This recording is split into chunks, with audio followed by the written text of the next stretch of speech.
Hello everyone, this is day 15th of my 90 days challenge series, and through these vlogs I am sharing my journey of CA Inter as I am appearing for CA Inter Group 1 in January 26 attempt and I have uploaded my 90 days planner. And अगर आपने वो वाली video नहीं देखी हुई है तो इस वीडियो के बाद उस वीडियो को भी ज़रूर से देख लेना, क्योंकि उस वीडियो के अंदर मैंने अच्छे से एक्सप्लेन किया हुआ है कि मैं 90 डेज़ में किस तरह अपने सी इंटर ग्रुप 1 की प्रिपरेशन कर रहा हूँ।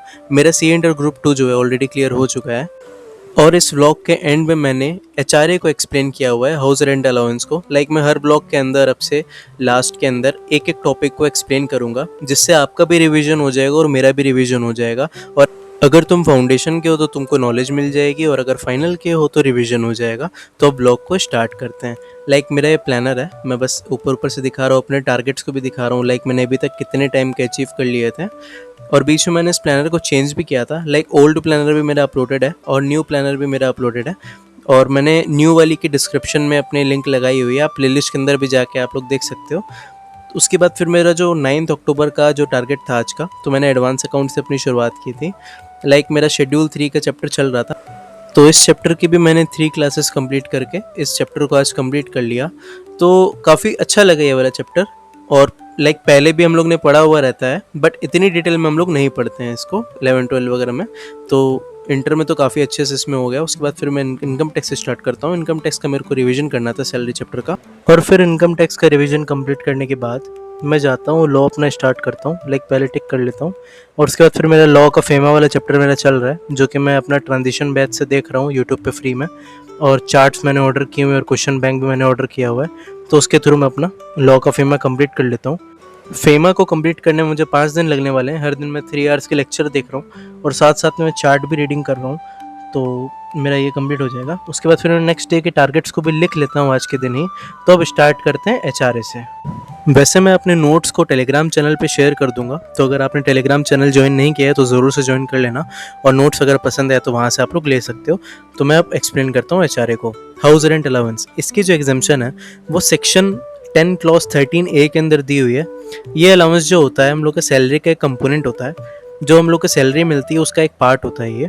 ये एम्प्लॉयर देता है अपने एम्प्लॉय को to meet his accommodation expenses. ठीक है, वेदर जो तुम्हारा एम्प्लॉय है वो भले ही घर के अंदर रह रहा हो या ना रह रहा हो रेंट पे, तब भी ये अलाउंस जो है उस एम्प्लॉय को मिलेगा। ठीक है, ये सैलरी का पार्ट होता है। अब इसके अंदर जो एग्जेम्पशन कैलकुलेट होती है वो 2 केसेस में होती है। अगर जो एम्प्लॉई है वो मेट्रो सिटीज़ में रह रहा है, जैसे दिल्ली, मुंबई, चेन्नई और कोलकाता, या तो वो अदर सिटीज़ में रह रहा है।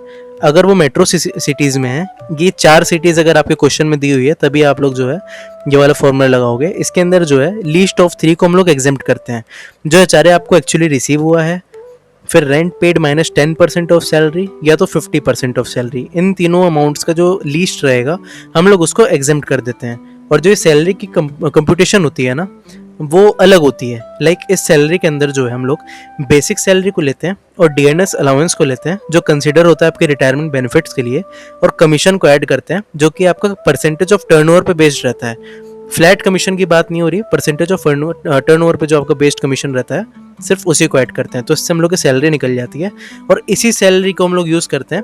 50% सैलरी हो या 10% सैलरी हो, तो उसमें ये वाली सैलरी यूज़ होती है। ठीक है, और अगर एम्प्लॉय जो है वो अदर सिटीज़ में रह रहा है, इन 4 सिटी के अलावा कहीं और रह रहा है, तो वहाँ पे HRA actually received rent paid minus 10% of salary और 40% ऑफ सैलरी।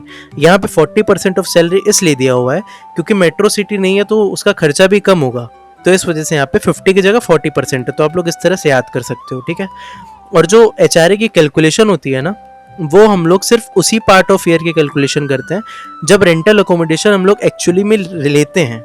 एम्प्लॉय जिस टाइम पे रह रहा है, सिर्फ उसी टाइम की कैलकुलेशन होगी सैलरी की और एचआरए की, अदर टाइम की नहीं होगी। ठीक है, और जो एडवांस और अरियर्स होते हैं सैलरी के, वो हम लोग एचआरए की कैलकुलेशन में कंसिडर नहीं करते हैं।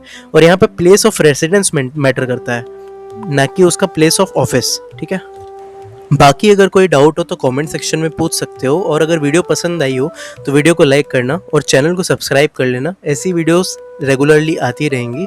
तो अब मिलते हैं नेक्स्ट व्लॉग में।